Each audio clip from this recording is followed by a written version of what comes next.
Hello there everybody and welcome to the Mr. Sin channel. In this video, we're going to be talking about certain factors that can cause a free market to fail. This video is all about market failures.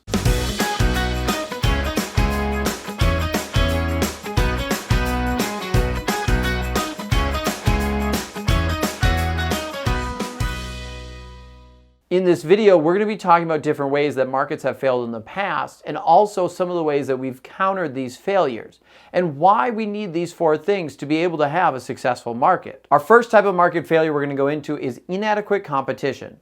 Now, there's a bunch of different reasons why this may happen. Some might be because of the geography of where companies are located, where we don't have enough of a population to be able to support competitive markets. Others, though, might be because of mergers and acquisitions. As companies grow and buy other companies, they can reduce their competition. Now, one of the issues that happens here is we'll start to see companies lose the incentive to keep reinventing their products, use their resources efficiently. As they become dominant in a market, when they have less competition, they lose that incentive to keep trying to outdo their competitors. And so they might get complacent. The other thing that will start to happen as we start to see a consolidation in a market, consumers lose some of the ability to change prices. Now, consumers can't just go to a store and say, I want to pay this price. But when we have more competition, it forces companies to keep their prices within what the market is selling. If they raised it too high, consumers would go to their competitors. So if we have a loss of competition, well, consumers have nowhere else to go. And so we'll see prices start to go up. And this can even get the government involved and maybe have to put a price ceiling in effect. And then when the government is involved, that causes some other issues to the market as well. Another thing that can happen when we have inadequate competition is sometimes companies will get so big, they can actually take advantage of the government. One perfect example of this would be Amazon. Recently, in 2018, Amazon's been shopping around, and they haven't been shopping on their website. They've been shopping through the United States' cities, and they're large ones. They posted a whole shopping list saying, hey, these are all the cuts we want. This is the environment we want to live in. We want this tax cut. We want this benefit. That is because Amazon kind of doesn't have a lot of competition.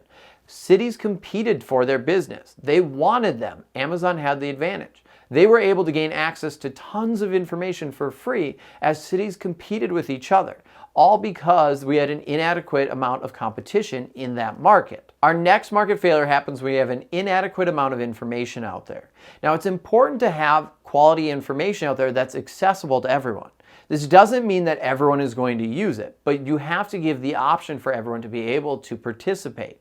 Now, the reason why that's important is because this allows consumers to price check, to explore products, to look at different companies, which makes sure that companies then are being held accountable and keeps them from manipulating the consumers. If we weren't able to do this, you would have no idea if the cheese that maybe you bought today actually was a good value. Maybe the company down the street was selling it at half the cost. But by having access to information, consumers have the ability to check. And with companies understanding this, they have to be competitive with each other. Now, at the same time, it's not just consumers that need information. Companies need it as well. If companies don't have access to information, they won't be able to make sure that they are producing quality products or that they're hiring the best people. An example of this would be, look at how the interview process goes. Companies need to interview people before they hire them. They want to make sure that you are a good fit for their company. They'll look at your background, what you've done in your life, and judge to see, based on all the information, if you would be able to help them out, if you'd be able to produce stuff for them and be a quality employee. If they didn't have access to that information, they wouldn't be able to make good decisions for their hiring process, which could lead to issues in their production and slow down their ability to be able to make profit, which would then hinder the market again. Our next market failure happens when we have resource immobility. Now, there's a couple different things that cause this to happen, and there's some big issues that can come from it. One of the things that would be a big problem is, let's say roads became completely privatized. Let's say that Target buys all of our interstates for the entire country. Well, if they own all of the interstates, they can then control who's going to use it. So they could then block Walmart and Best Buy and their competition from using the interstate system. This would lock resources in certain areas of the country and would make it so only Target could get products throughout the stores. This would be a big issue because it would cause the free market to collapse. as Target would then be able to dominate, as they're the only ones that have access to this transportation system and are the only ones that can freely move their resources. On the other hand, we could also look at resources as human labor. Now, let's say that we have a factory that closes. All these workers go unemployed. Right now in the United States, General Motors is talking about closing plants. One of the issues here is all these people become unemployed. Now, they still can work. However, if we don't have enough jobs for them to be able to work, we'll have more unemployment. And it's hard for people to relocate throughout the country. So we actually are seeing right now in the United States, particularly in rural communities, where we have some issues with the market there. We have had a failure in our resources because society has not been able to provide jobs for people who want to work. And that labor is being wasted. We have people in our country that want to work but don't have the ability to because of where they're located.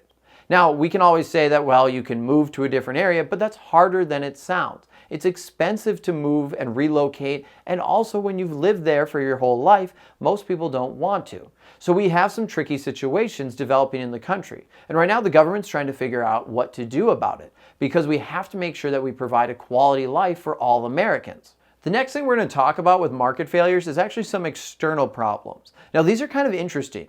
We have negative externalities and positive externalities, and the free market does not account for these. An example of a positive externality would be if Walmart decides to open up a new store in your town. And because of that, we see new jobs being created. And then because of the new jobs and the new wealth, the land value starts to go up. Walmart does not get a check from the citizens in that town for that increase in their land value. However, people living in the area, they get the benefit of receiving higher value on their homes, on their land. So that's a positive externality. That's something that the market doesn't account for. On the other hand, we also have negative externalities. Let's say an airport opens up right next to your home. You would actually see a decrease in your land value. Now we have airplanes flying over our house and it's really loud all the time. That's an issue. And the airport is not going to give you a check to make up for that lost land value. That would be another failure in the market. It doesn't account for these negative or positive externalities. One of the last areas that we see market failures in is public goods. Now this one's a little bit weird because some of these can actually be privatized on a smaller scale. But when we bring it to a national level, it becomes more difficult. Now these are also a little bit debated. Some people don't agree that on the national scale that they need to be public and that private systems would work. Examples of this would be the US military, the interstate system, education, the police, fire department, things that would be really hard to charge everyone. Think about our US military. What would happen if it was completely privatized? You'd have to pay a monthly military check, and then what would happen if you didn't pay it? Would all of a sudden you no longer get protection? Now, taxes cover the military right now, and if you don't pay your taxes, well then you get audited and the IRS comes. At the same time, let's look at schools. There are private schools, and they work really well. We also have charter schools.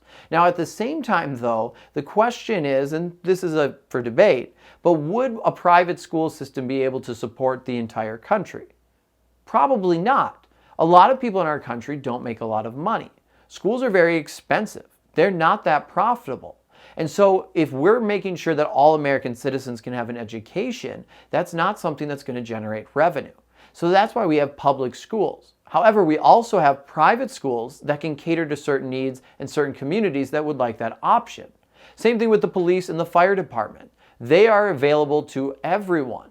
And then we have taxes to cover those because it wouldn't make sense to have private business for the fire department or police to take care of all the fires and all the crime for the entire country. I hope by now you're understanding why market failures happen.